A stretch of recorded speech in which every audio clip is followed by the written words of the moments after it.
अस्सलाम वालेकुम दोस्तों। आज की कहानी का नाम है दो उस्ताद। किसी तकरीब में कोई साहब अपने एक वाकिफ़ कार बुज़ुर्ग से काफ़ी अरसे बाद मिले और पूछा, जनाब क्या आपने मुझे पहचाना?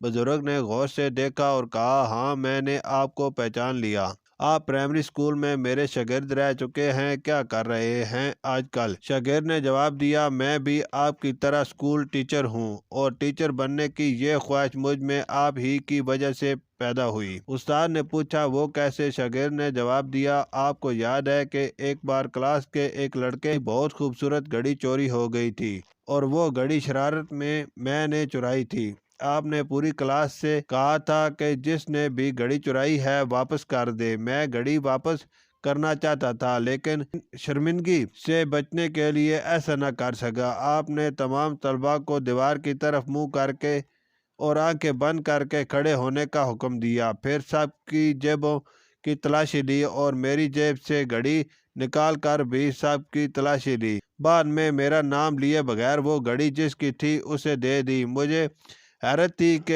आपने मेरी इस हरकत पर मुझे शर्मिंदा ना किया और मैंने इसी दिन से उस्ताद बनने का तय कर लिया था। बुजुर्ग मुस्कुराए और कहा, असल बात कुछ यूं है कि तलाशी के दौरान मैंने भी अपनी आंखें बंद कर ली थी।